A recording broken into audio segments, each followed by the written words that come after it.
Over the last 4 years, I've sold well over $2 million on Amazon, and to get there, I've tried out a ton of different ways to sell on Amazon. So in this video, I'm going to be breaking down the 4 major methods that you can use to sell on Amazon, and at the end of this video, we're going to be ranking them in terms of the best way to start to the worst way to start, and then giving you a couple actionable steps to go out there and actually start your business. But if you're brand new to the channel, my name's Warner Fields from Fields of Profit. Like I said, I've been selling on Amazon for over 4 years now. I'm a full-time 7-figure Amazon seller, and when I started selling on Amazon, I had literally like $1,500 to my name. I personally started out by selling used books, which is one of the methods we're going to be talking about, but I used used books to start with just a little bit of money, and since then I've been able to sell millions of dollars on Amazon. So without further ado, let's go ahead and start talking about the first of those 4 methods, which is selling used books on Amazon.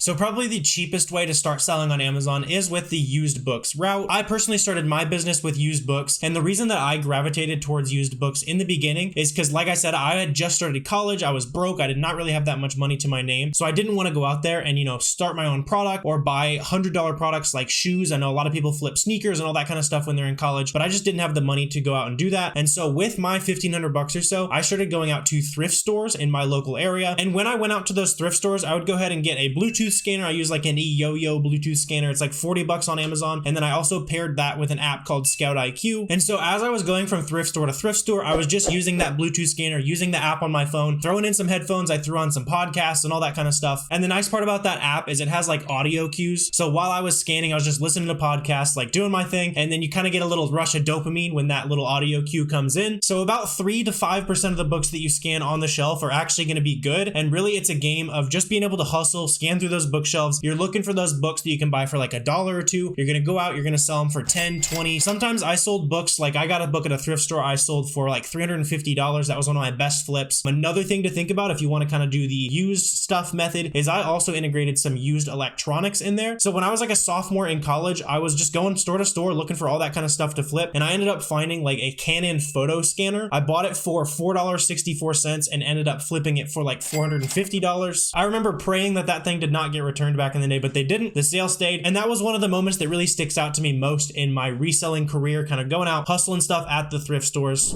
And so if that sounds fun, sounds like something you'd want to do, really I'd recommend this towards you guys who maybe don't have quite so much money to start, the younger guys, or if you're just willing to work a little bit harder, because selling books is not easy. Like it's heavy lifting, like all that kind of stuff, and you got to drive around from store to store. That's one of the obvious downsides, is that you do have to trade a good amount of time for your money. But let's say you want to go out here, you want to start sourcing for some stuff from thrift stores. You can see, like, I used to go on road trips to Kansas City. I wasn't too far from Kansas City back in the day, so I just went around here. You can see all these hearts were from like 2 or 3 years ago where I went through here. I favorited all of the thrift stores in Kansas City, and I literally would go to Kansas City. I would hit all of these thrift stores that have hearts on it, and then using this app right here, we just talked about Scout IQ, this is what it looks like. So I'd pair it with that Bluetooth scanner. I scan it right here. It shows me how much I'm going to make. It shows me what the other used offers are, shows me how many FBA offers are. This is the new column over there, so we wouldn't really need to worry about that since we're buying it from thrift stores. But this app made it really simple to know when something was actually worth buying. And so I would just go out and make a map of all the thrift stores in my area, go to the yard sales, all that kind of stuff. And that's a great way to start selling on Amazon. So that's probably like the cheapest way you can start selling on Amazon. If that sounds like something you're interested in, you want to go hit some thrift stores using that app, if you use the link below, you get like a longer free trial that helps me out as well for kind of putting you on as well. So if you do want to go check out Scout IQ, just click that link, get you an extended free trial. But that kind of brings us on to the second way that you can potentially start selling on Amazon. This is probably the next more expensive way, still not really that expensive at all, is retail arbitrage. So retail arbitrage is the method of selling on Amazon that a lot of the new guys stumble into. It's what gets really popular on TikTok and YouTube, where people will go out to this actual stores. They'll go to Macy's and Walmart and all that kind of stuff. Usually they're scanning like the clearance aisles using like the SellerAmp. You can also use the SellerAmp app if you want some more data and all that kind of stuff. This is probably the method of selling on Amazon that I have the least experience with. I have done this a little bit back in the day. I think it can be really effective if you're doing kind of seasonal type stuff. So I know a lot of people like doing inflatables and all that kind of stuff. Pools back in the day when pools were kind of in shortage, that was a good way to do retail arbitrage. There's still plenty of opportunity in retail arbitrage. And the reason why I do kind kind of like retail arbitrage for a true beginner is you can go out to the clearance section, maybe you spend $5 on something, it's going to sell for $20. But the reason it can be so powerful is as soon as you buy the inventory, you have it in hand. The last two methods we're going to talk about, you have to order the inventory to you, which scales better. But at the beginning stages, it's more about speed of learning the lessons you need to learn. So with retail arbitrage, you can go out to the clearance aisle and get, let's say, 10 different items for $5 to $10, $20. And then using that money, maybe you spend $200 on inventory. But from that $200 in inventory, you're going to learn a whole bunch of different lessons. So maybe if you're brand new to selling on Amazon, you go out, you buy something that you're gated in, so you're not allowed to sell that brand or category. That's going to happen a lot as you're a brand new seller. So if you go out to the clearance section, you run into that and you're gated in that particular product, maybe it costs you $10 instead of, let's say you're doing wholesale where you buy a whole big pallet of something, you get $10,000 at your door and suddenly you can't do anything with it. Obviously that's a lot better. So with retail arbitrage, you can get the stuff in hand, you can really learn those lessons a lot faster. And with retail arbitrage, something else I would recommend is doing merchant fulfillment for your first few items. With Amazon, you can do merchant fulfilled or you can do FBA, which is where we get to use the prime shipping. We ship it into Amazon, all that kind of stuff. That's really what you should be doing long-term as you scale. But like I said, when you're learning, it's all about speed. So go out to the store, get, 5, 10 different items, go to the Walmart clearance section, scan a couple things that are profitable, come back, list it FBM on Amazon. And then that same day you buy it, or even while you're still in store, like if you found something that sells really, really fast, you could have it sold before you ever even checked out. Like it could still be in your cart, you're going to go buy it, but somebody might have already bought it before you ever even bought it from Walmart. So with that said, there are obvious drawbacks to doing retail arbitrage, same as selling used books. It's very scalable in that your major bottleneck is that you have to physically go to the stores, you have to go to the clearance aisles, right? Same with the books, you have to go to the thrift stores, to the yard sales, all that kind of stuff. And so the idea behind that is with these two models, the books and the retail arbitrage, your profit should be way higher than those models where they're just sitting at home. And if your profit is just as high as those people who are sitting at home, then obviously you should just switch to those models where you're sitting at home. So retail arbitrage can suffer in terms of scalability. It's also a lot harder to hire people for. So maybe you're brand new to selling on Amazon right now. Maybe this is your very first business and hiring someone seems super overwhelming, but that's something you want to be planning for, right? So over time, it's going to be way harder to hire someone who happens to live in your city, who wants to go out and scan stuff with an app and see what it's worth, and then not just do it themselves, compared to other business models where you can do it online. It's a lot easier to hire.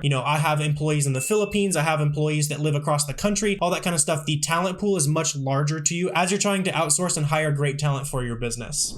And so before we talk about the next method of selling on Amazon, actually my personal favorite method of selling on Amazon, I wanted to quickly mention that if you're looking for more free resources to learn how to sell on Amazon, linked directly beneath me is our completely free Amazon seller Discord community. So in that last example, we're talking about gated brands, all that kind of stuff. We actually have an ungating channel in the free Discord. You can search the brand and usually there's going to be like a wholesaler or something you can use to get ungated in that brand. It's also a great way to go network and connect with other sellers. Connecting with other sellers is an amazing way to grow your Amazon business. So go ahead and join the Discord for free down below if you want to learn even more free stuff about selling on Amazon. But with that said, let's go ahead and break down the third method of starting an Amazon business, which is online arbitrage. This is my personal favorite way of selling on Amazon, and it's honestly not too dissimilar from retail arbitrage. The main difference, as you can probably tell from the name, is that you're doing it all online. So for example, just to show you what this business is really all about, here's a product I sold back in the day that we did pretty well on. I noticed that these kind of 3-packs of gummy bears, this is our inventory management software, by the way. So this is the real order numbers, all that kind of stuff from about a year ago, maybe a year and a half ago, I guess, which is kind of crazy to think about. But you can see here, we were selling this 3-pack of gummy vitamins for $45. Here it sold for $47 pretty consistently. And we were actually buying these from Walgreens. We had some coupon and some cash back and all that kind of stuff that helped bring down our costs.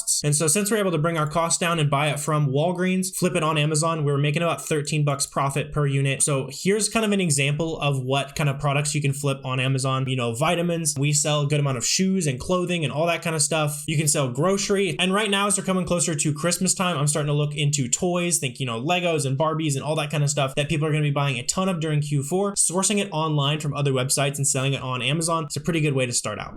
So for us right now, online arbitrage is probably about 85 to 90% of my personal Amazon business. We're doing right around $200,000 a month at the time of recording this video. And if you want to start an online arbitrage business for yourself, really I'd recommend you have at least $1,000 in capital. It works a little better if you've got a couple $1,000s. And the reason for that is when you're going out to these websites, oftentimes we're using coupons and discounts and all that kind of stuff, as we just saw, but the product costs are going to be a lot higher. So when you're doing used books and retail arbitrage and all that kind of stuff, you could go out and buy something for $3 on clearance that you sell for 50 bucks on Amazon, but you're pretty much never going to find flips like that with online arbitrage. There's going to be a lot more scalability doing online arbitrage. It's a lot easier to swipe a credit card online over and over again rather than going from store to store hoping that they have stuff on the shelf. And so the price you pay for that convenience and time savings is lower ROI. So if you've got a few $100, go try retail arbitrage or do the used books method. Really, I'd probably do used books. If you're really just learning the ropes, you only got a couple $100. But if you got like 1,000 plus, let's go ahead and jump into my computer real quick over here, and I'll show you how to source your very first product for this particular business model. So this is not a full sourcing guide, all that kind of stuff. If you want more detail on sourcing online arbitrage products, that's the bulk of what my channel is about. But just kind of a quick rundown here. The two tools that you're really going to need at the beginning are SellerAmp, and you're also going to need this Chrome extension down here called Keepa. And Keepa right here is going to show you the past history of the item. So let me throw off a couple things here. So this pink line right here is showing us the buy box price. So every time a customer goes, they click add to cart. That's tracking it over time. And then the green line here is the sales rank that shows you how fast things sell. And so this is really important data. So like when I look at this item, I can see that this price is very stable. And so if I was able to source this item profitably where I can sell it for $16.50, I can expect that the price is going to stay there. So that's like a quick example of the insights that you can draw from using Keepa. Over here on SellerAmp, this is kind of fills in the blank, shows you a bunch of other information. So it's going to help you know if you're ungated. It's going to show you how fast it sells. It's got a profit calculator built in. So over here, we're selling for $16.50 pretty consistently. So in this case, we would want to buy it for, like $8 or so, I'd imagine, maybe even $7 in this case. So $7 makes us $2.60, 37% ROI. So really you'd want like $6 if you want to meet $3 profit, 35% ROI. That's typically what we're looking out for. And also down here, you can see there's a whole bunch of other data. There is also a Keepa graph built into SellerAmp. So if you really wanted to, you could make do with just SellerAmp. There's some extra data on Keepa that makes it worth it. But maybe if you want to keep it really lean at the start, you could get away with just using SellerAmp. And so the reason I went ahead and pulled up this particular great value brand product is to demonstrate a method called reverse sourcing. This is probably the best way to go from $0 to $10,000 a month with online arbitrage, is just doing reverse sourcing. So we're looking at great value here because this is Walmart's brand. Like we know that they're not wholesaling this. They didn't create this product. So all the sellers, if we look at the offers tab down here, are going to be buying this product from Walmart. So why don't we just go ahead and open up one of these brands here. This particular seller, it looks like they've got 35 feedback percent, a lot of great value. Like you can see all the brands they're selling. And from this information here, we can kind of start to look through their storefront and see which of these product opportunities we could potentially hop on as well. So in this case, like this pack of plates right here, it's telling us we need to be able to buy this for $2.32. We're probably not going to be able to buy it for that. If you think you might be able to, you can press the Google button. It's going to pull it up here and kind of show you how much that item might actually cost. So it looks like it might be $12, but really we need to dig into the weeds here. Right here, it says it's $6. That's probably a little closer to what it actually is. So in this case, that'd be something we just keep on scrolling past. And so as you're doing this, really you're looking for the types of items where you can go and apply coupons. That's something that you're going to learn over time in terms of which types of items can you apply coupons on. So these like protein bars here, my brain immediately goes to like a VitaCost or an iHerb, like these smaller sites where we could go in and maybe there's a 15% off or a 20% off on,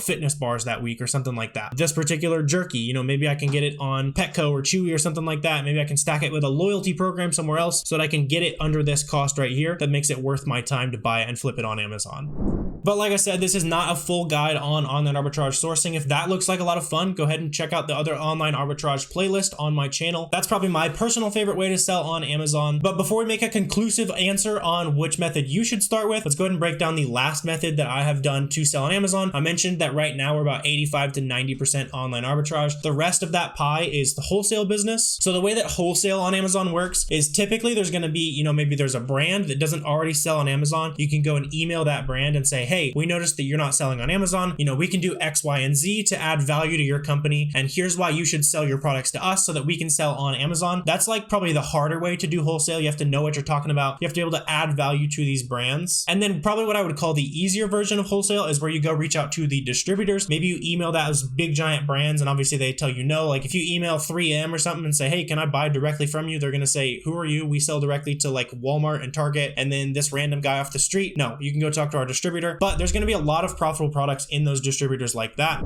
You could also do a really simple Google search like this. So let's say you're in Miami or, you live maybe like in the boonies of Florida, like you're living in the Everglades. You got an alligator as your neighbor down here, but you're really close to Miami. Like you got a bunch of distributors who are really close. Shipping wouldn't be too bad. But just go ahead and punch into Google like toy distributors Miami or to plug in toy distributors my city and then beauty distributors my city. And you're going to just get a big giant list of a whole bunch of different distributors. And you could just start going ahead and reaching out to these guys, get them on the phone if you can, send them an email, all that kind of stuff. Say, hey, we're a retail company. Like we want to work with you guys. Like, can we have a price sheet? Like all that kind of stuff. There's There's a lot of nuance that goes into getting price sheets, but really just go out and make as many connections as you can. You're looking to get as many price sheets as possible so that you can know what things are worth. And then from there, you can leverage those connections, get the pricing you need to really start making profit on Amazon. And so as I'm saying those things, you're probably sitting there like, huh, that sounds like a lot of work. Like that's a real business. Yeah, it is a real business. It takes a good amount of money. So really I'd recommend you have like at least $3,000 to $5,000 if you want to do wholesale. Because a lot of times there's going to be a minimum purchase order where maybe on their website or whatever they say, hey, you have to spend $1,000 per transaction with us. If you're a brand new seller on Amazon, it might feel really scary to go out there and buy $1,000 worth of something that you've never sold before. You've never proven the concept of selling on Amazon to yourself. And so really I don't recommend wholesale as an Amazon seller's first business model, especially if this is your first business. Maybe you come from another company where you did wholesale, you're a salesman, that kind of thing. You could probably jump in and have a lot of success. But if this is your first business, start with something a little bit easier. And really wholesale is an awesome opportunity to scale into later down the road. This is something that I'm going to start scaling into as we start to identify these listings that we're selling on. We're buying something from Walgreens and selling it profitably. So it's reasonable if we find the right distributor, we could go out there and instead of getting,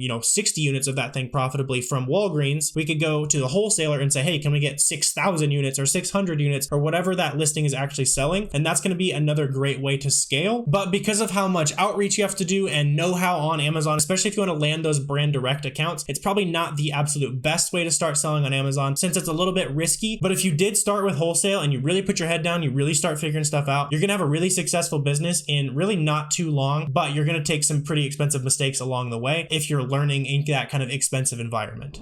So now that we've broken down those 4 methods of getting started selling on Amazon, I'm sure one of those kind of sticks out to you more, but I'm just going to go ahead and go through my rankings here. So in terms of the best method to first start selling on Amazon, I really think it depends on how much money you have to start. If you have less than $1,000 or maybe even less than $2,000, I would definitely recommend going out and selling used books, or even starting just by selling the books that are sitting on your bookshelf at home. Those books that no one at home has touched for 10 years. Go ahead and start scanning those books, see what they're worth on Amazon, learn what it takes to box up a shipment, send it off to Amazon, learn what it looks like when a customer returns an item, like all these kind of things. If you're doing it with used books where you paid 50 cents, $1, it was already free on the shelf, like you're not going to care at all. If you start getting returns or, maybe there's a book that goes missing in your inventory, like all that kind of stuff, it might hurt a little bit. Like maybe the book was worth 20 bucks. Like that's all you could really lose. You got the book for free. Like it's a much cheaper place to learn those early beginner mistakes than any of those other business models. But if you do have $1,000, maybe $2,000 plus, you're ready to kind of grow fast and you're willing to take risks, I really think online arbitrage is the best way to start if you've got a little bit of money to go. I might be a little bit biased since that's my personal favorite way of selling on Amazon. That's how we generate the most of our sales. But I really don't think there's an easier business model on Amazon, at least, where you can scale from $0 to $100,000 a month. Once we really started taking our online arbitrage business seriously, we went from that $0 to $100,000 a month mark within like 12 to 18 months. And it was a lot harder to find the community and the information that you needed to really succeed with online arbitrage back in the day. And so I've seen people hit that $100,000 a month mark much, much faster. So I hope you guys enjoyed this video and got a ton of value out of it. Hopefully you have a clear roadmap to go and start your actual Amazon business. If you guys have any questions, comments, anything like that, feel free to drop those down below. Always happy to answer those. Also, if I did add value, hit the subscribe button, the like button, all that kind of stuff. And for those of you who are still here right now, if you want to learn more, I just mentioned the story of the guy who went from $0 to $100,000 a month in less than a year. Right after this video plays, you're gonna be able to click that. Go watch that video. I interviewed him. We talked exactly about how he grew his business so fast. So I'm sure you get a ton of value out of that video. But I really appreciate you guys watching, and I will see you next time.